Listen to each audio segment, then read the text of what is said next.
வெள்ளை உளுந்து லட்டு. அதுக்காக தான் நம்ம வெள்ளை உளுந்து போட்டு நல்லா ஃப்ரை பண்ணி வச்சுக்கோ. கோல்டன் ப்ரௌன் வர வரைக்கும் ஃப்ரை பண்ணணும். சரிங்களா? பொட்டுக்கல்லைன்னு சொல்லியிருந்தாங்களா?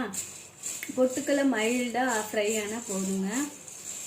மொறுன்னு ஆகிற அளவுக்கு ஃப்ரை ஆனால் போதும். நீங்கள் ரொம்ப விட்டால் 1-2 அப்படி இதாகிடும். அதனால் நீங்கள் நல்லா கலரி விட்டு கொஞ்சம் மொறுப்பாக வர்ற வரைக்கும் ஃப்ரை பண்ணிடணும். அப்புறம் இதை ஆஃப் பண்ணால் அடுத்தது ஏலக்காய் போட்டு நம்ம இதையே அரைக்கணும். அதுக்கப்புறமா அரைச்சிட்டு உங்களுக்கு நான் காமிக்கிறேங்க. நெய் ஊற்றிருக்குறேங்க.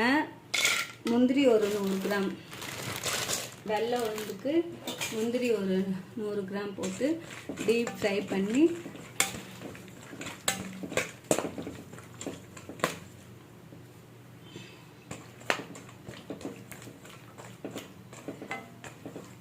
இதையும் சேர்த்து நம்ம அரைச்சிடணுங்க.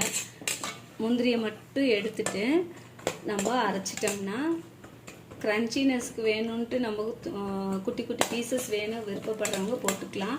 நான் டேஸ்ட்டு நல்லா இருக்கணுங்கிறோசரம் முந்திரி அப்படியே போட்டு அதில் அரைச்சிடுவேன். அப்போ நம்ம கிரைண்ட் பண்ணிட்டோம்னா இன்னும் நல்லாயிருக்கும் டேஸ்ட்டு அப்படின்னு சொல்லிட்டு நான் ஃபுல்லாகவே கிரைண்ட் பண்ணிடுவேன். கூட வேணும்னா நம்ம இன்னும் கொஞ்சம் சின்னதாக கட் பண்ணி நம்ம உருண்டைக்கு தனியாக ஃப்ரை பண்ணி போட்டுக்கலாம். பிணையிறப்போ நம்ம போட்டுக்கலாம். நானே இது கிரைண்ட் பண்ணிட போகிறேங்க. முந்திரி பார்த்திங்களா நல்லா ஃப்ரை ஆகிடுச்சு, டீப் ஃப்ரை ஆகிடுச்சு.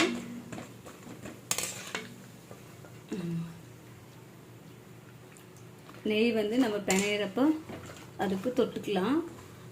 இந்த முந்திரியை மட்டும் நம்ம நல்லா எடுத்து ஆற வச்சு அரைச்சிடணுங்க. அது கூட அரைச்சிட்டா உளுந்து உருண்டை நல்லா டேஸ்ட்டாக இருக்கும். ஓகே, நல்லா ஆற வச்சுருக்குங்க.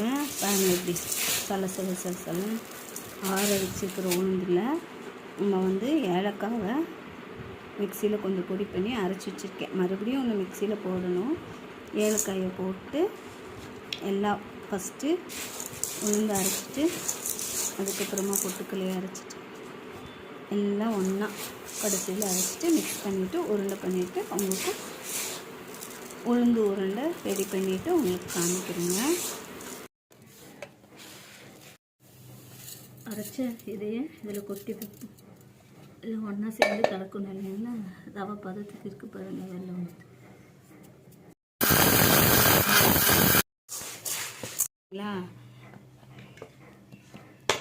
அப்போவே நம்ம எடுத்து வச்ச முந்திரியும் ஃப்ரை பண்ணியிருக்கோம் இல்லைங்களா? அந்த முந்திரி அதில் போட்டுடணும்.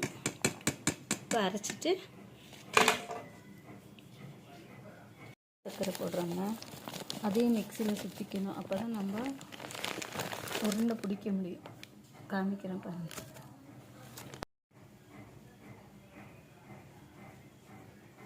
நம்ம வடைச்சட்டியில் போட்டு லைட்டாக ஃப்ரை பண்ண இதை போட்டு உருண்டை பிடிச்சிக்கலாம். கொஞ்சம் சூடாக இருந்தால் தான் உருண்டை பிடிக்க முடியும்.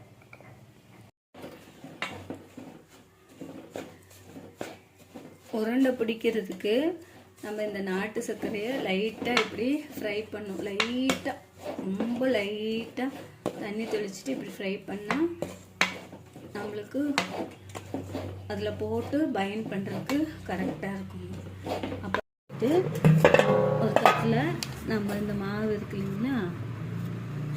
அதை போட்டு கொஞ்சம் கொஞ்சமாக போட்டு நம்மளுக்கு சர்க்கரை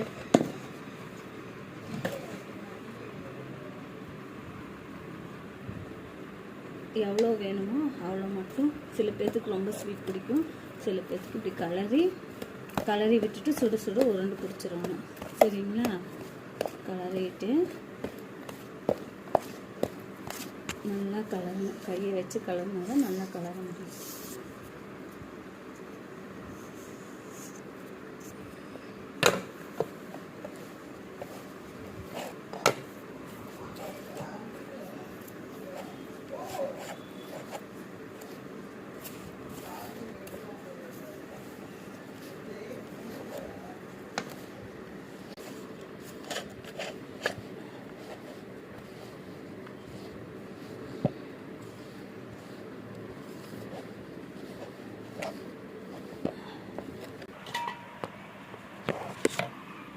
இப்போ இப்படி உருண்டை பண்ணுங்க.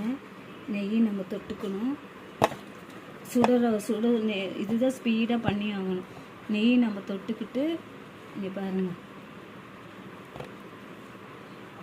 ஸ்பீடாக உருண்டை பண்ணணும். இதுதான் முக்கியங்க. இப்படி ஒவ்வொன்றா உருண்டை பிடிச்சி நம்ம பேக் பண்ணணும் பாருங்கள்.